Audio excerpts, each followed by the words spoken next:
What's up everyone, welcome back to the channel. So we hit that 1,000 subscriber mark. I have been kind of saying for the 1,000 subs to unlock the last piece of our net worth. I'm going to bring Natalie in to just talk a little bit about the importance of talking about finances in the home, talking about it with your spouse and partner, and just sort of like what we do in our household and how we kind of got each other onto the same page with our financial goals. So we're going to go over 5 points. The other half of the video, we'll talk about Natalie's net worth. We'll add it to the total number. Of course, everything will be bookmarked below in the description. So let's just start talking about it. So why even start talking about finances? Why even cover this topic on the YouTube channel? Well, it's important that both people in a relationship, like if you're looking to get married or get into a serious relationship with your partner, to be on the same page with financial goals. So finances play a big part in your life goals, what you want to get out of life. So they will naturally be part of the conversation when you're talking to your spouse about finances. So the biggest thing too, if you do just a tiny bit of research on divorce, money is the #1 reason people get divorced and why relationships don't work. So it's very important to have a plan, to talk to your spouse about the plan, what you want to get out of your finances, and to be on the same page. The other thing it does is to set expectations for each other. So like long-term financial goals, we know what each other want to get out of maybe like retirement. It's important because if you're working towards different goals, those things can conflict, I would say. It's also important to know each other's spending habits, know each other's saving habits as well. Some couples, like there might be one person likes to save on certain things while the other person wants to spend. So that's another thing to discuss up at the get-go. And the biggest thing too would be this guy. It's not just about saving money to be able to pass down to your kids, but even to pass down the right habits about money to your kids and to talk about money in front of your kids, whether it's good or bad, and so that they can kind of see you figure it out as you go and know that like it's not a taboo subject. Okay, so how often do we talk about it? I would say we probably talk about it at least once a week. We do this like when we go on walks or something. It tends to be a favorite topic of ours. I think we just like talking about money all the time, but yeah, you have like a project manager and an accountant, so this is going to come up often. Yeah, so we love money. Yeah, so anyways, yeah, we do talk about it quite often, but we do like a monthly kind of check with each other where we have a spreadsheet. We kind of get that all updated and stuff, and we kind of do like a monthly review, but we do talk about it quite often. Again, mostly just because we enjoy it. And then that way too, it also helps us set expectations for the month. I think it's important to sit down with your partner, discuss what you want your futures to look like, what's important to you, and then use those tools to kind of track your goals, because these are probably going to be long-term goals, not something you would get done in 1 year. It's going to be, the decades that you're together. So how did we get on the same page? I guess like Natalie said, we talk about money a lot. We discussed it before we got married, how we would manage this, but we put a plan together before kind of living together and combining our finances. But it's not just that. Plans are just plans, and life changes, your goals change, and sometimes those plans need to change. So just because you put a plan in place, that's good, but if things start to go off the rails and maybe your goals change, well, it's okay to revise the plan. The plan is just kind of a guide to get you sort of going. So for example, pretty soon after we got married, my financial goals changed. I didn't want to kind of just depend on my work anymore. One of my big financial goals was to build multiple streams of income, just for that stability and not, relying on just my job and just that one stream of income. Whereas Natalie's goals were more, she wanted to get rid of any and all debt, including the mortgage on the house. So we had to sit down and come up with a plan, and we built a spreadsheet and everything of how we can achieve both of these goals as quick as we can. And both are very admirable goals. One isn't more important than the other, but it was important to sit down and kind of know that we both had, big financial plans, but they were a little bit different. So yeah, we both had a plan in place going into this, but then we talked about it, we adjusted the plan, and that's important. The big takeaway is like, just because you make a plan doesn't mean it has to be that plan. You can always adjust it as you go. So the result of the plan is prioritizing our spending, and prioritizing our spending kind of helps us out because we can pick and choose what we want to spend money on, what we value.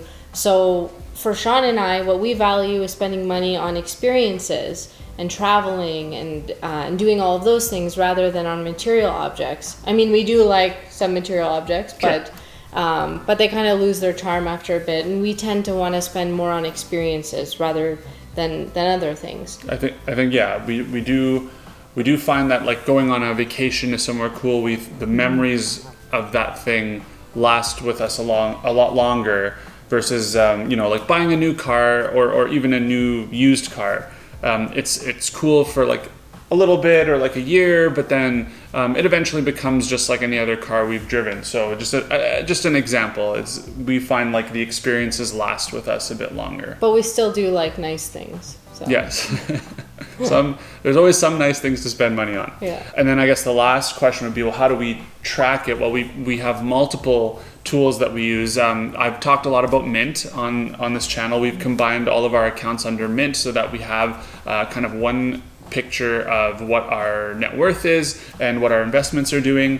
We do a lot of budgeting, so we use Mint to set budgets and targets for the next month, and we review those things. Like Natalie and I probably talk about money a lot. We track our credit card a lot. But if you're not into talking about money too much, I would encourage at least once a month, sit down with your partner, go over how you did on the budget for the previous month, and then set your expectations for the coming month and do that once a month. There are tons of other apps that you can use to kind of like round up to the nearest dollar and save your money and do, I don't know, just there's like all sorts of money saving apps and like apps to help you save when you purchase something, apps to track your budgets and track your goals and track your savings towards a vacation or whatever. So we use a couple of those, and finally the good old spreadsheet. So we have I love spreadsheets. Yeah, Natalie does love spreadsheets. We have a spreadsheet that gets us to the end of our 5-year mortgage, and month by month all of our contributions, we made some assumptions on our spending, and all that stuff is tracked in there, and that actually was able to tell us if our goal for paying off the house was even achievable when we set out to do so. So we have kind of tools for the long term, tools for kind of the month to month, and we just use them all to keep a close eye on our spending and our savings. There are like a lot of fancy apps and stuff that can do that for you, but I find that the spreadsheet is good because a lot of the numbers, like we manually enter them in month to month, which that is a lot of work, but at the same time it also lets us like check in and actually, when we're entering in the numbers, we kind of talk about it a bit and discuss it. So there is like that aspect to it that we like about it. So it is good. It's a good review. It gives you some talking points. A detailed review. So so essentially, partner is one of your biggest assets in achieving your goals. So it's important to be on the same page, and the earlier you do so, the better. But just because you haven't doesn't mean you can start now. Have that conversation because they bring a lot of value to your personal journey with finances too. So that being said, Nat's got her own net worth that we'll get into right now. She brings some money to the table as well. But keep in mind, I am 5 years younger than Sean. That's right. So I haven't been alive as long.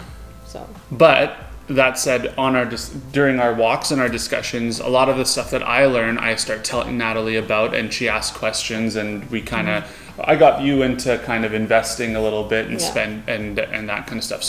So that's the benefit. That's the benefit in being in a partnership. You're teaching each other. Nat teaches me stuff as well, and we bounce the ideas off each other. But here we go. Okay, so we covered all of these things, but my stock plan, current value, $57,000. Natalie also has a stock plan.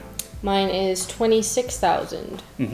My TFSA at the time we recorded this video, $121,800. Natalie also has a TFSA of $91,000. My RRSP is currently at $87,300. I got Natalie into saving for her RRSP at $80,000.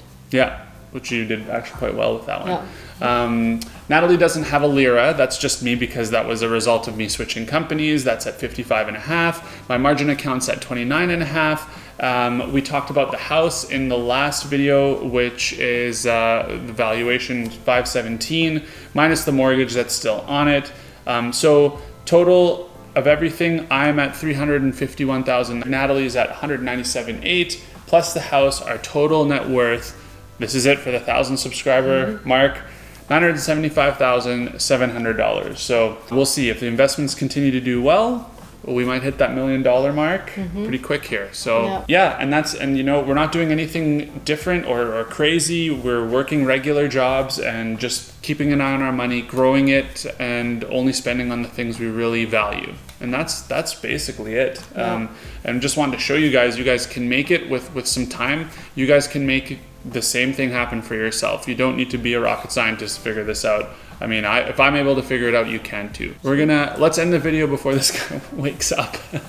But yeah, guys, that concludes kind of like all the subscriber net worth unlocking videos. I hope you guys have liked it. I'll maybe make a playlist and put these together. And we'll keep making videos on this channel. We'll keep going past the 1,000 subscriber mark. I'm gonna keep running ideas by you. This has been really fun. I'm looking forward to it. So until next time, have a great week, spread the wealth, and we'll see you in the next one. Bye. Bye.